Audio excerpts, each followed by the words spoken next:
সূৰ্য আজি আমি বহুতবোৰ ৰাইজ ইয়াত একগোট হোৱাৰ কাৰণ হ'ল আমাক গৰাখহনীয়া ৰোধ কৰিব লাগে।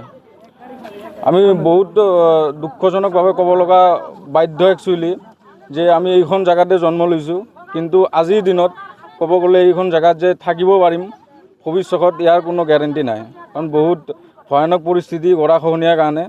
আৰু এইখন বিষয়ে ক'ব গ'লে প্ৰাক্তন আমাৰ এইখন জেগাৰ দক্ষিণ শালমাৰা মানকাছৰ জিলাৰ যিমানকেইবোৰ প্ৰাক্তন বিধায়ক আছিলে চবে জয় হোৱাৰ আগতে প্ৰতিশ্ৰুতি দিছিলে যে আমি জয়ী হোৱাৰ পাছত এইখন নদীৰ ব্ৰহ্মপুত্ৰ নদীৰ গৰাখহনীয়া ৰোধ কৰাৰ কাৰণে বহুতো ডাঙৰ ডাঙৰ প্ৰতিশ্ৰুতি দিছিলে, কিন্তু অৱশেষত দেখা গ'ল যে নদীৰ কাৰণে আচলতে কোনো নেতাই কোনো বিধায়কে কোনো প্ৰটেকশ্যন লোৱা দেখা পোৱা নাই আমি।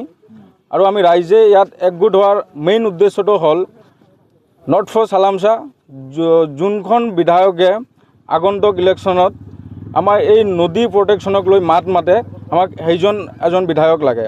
আৰু আমি আব্দুল চালামছাক ছাপৰ্ট কৰাৰ কাৰণটো হ'ল সেইজন ব্যক্তিয়ে টিকিট পোৱাৰ আগতে এইখন নদীৰ গৰাখহনীয়াৰ বিষয়ে মাত মাতি থাকে, ন্যায় বিচাৰি থাকে, আৰু আমাক বহুত ভালকৈ প্ৰতিশ্ৰুতি দিছে যে যদি এইবাৰ আব্দুল চালামছা ডাঙৰীয়া টিকিট পায় এইখন নদীৰ গৰাখহনীয়া ৰোধ কৰিব।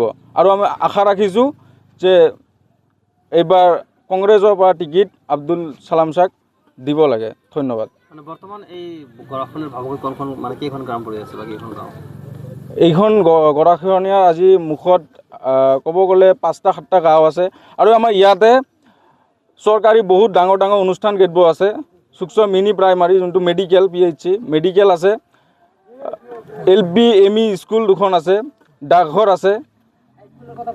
আমাৰ বহুত আগতে আমাৰ যোনখন প্ৰাক্তন বিধায়ক শ্ৰীযুত আমনুল ইছলাম ডাঙৰীয়া, সেইজন বিধায়কো সেইখন স্কুলতে পঢ়িছিলে, চুকচৰ S আলী উচ্চতৰ মাধ্যমিক বিদ্যালয়। এইখন স্কুলৰ পৰাই শিক্ষা অৰ্জন কৰি আজি বিধায়কৰ পদত থিয় দিছে।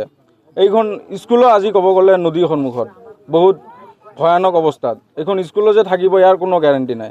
কিমান বছৰ ধৰি চলিছে গৰাখহনীয়া চলিয়ে আছে। আমি জন্ম হোৱাৰ পাছতেই এইখনেই আমাৰ মানে সমস্যা, একমাত্ৰ সমস্যা গৰাখহনীয়া। গাঁও আগতে কিমান গৈছে নাজানো, আমি জন্ম হোৱাৰ পাছততো বহুত বেয়াকৈ দেখা পাইছোঁ 10টা-12টা গাঁও যোৱা বুলি। প্ৰতিৰোধৰ কাম হোৱা নাই? দিছিলে মাজে সময়ে বাঁহেদি স্পাৰ্ক দিছিলে, কিন্তু একো কামত নিদিলে আমাৰ বাঁহৰ স্পাৰ্কে। এইবাৰ আমাৰ দাবী হ'ল আমাক যদি কাম কৰে, যদি প্ৰটেকশ্যন লয়, আমাক পাথৰেদি স্পাৰ্ক বনাই দিব লাগে, অন্যথা আমাক বাঁহ-চাহ নালাগে। কাৰণ বাঁহ-চাহ দিলে বহুত বেছিকৈ ক্ষতিহে হয়। আমি বাঁহেদি কেতিয়াও লাভান্বিত হ'ব পৰা নাই নদীৰ খহনীয়াৰ পৰা। ধন্যবাদ।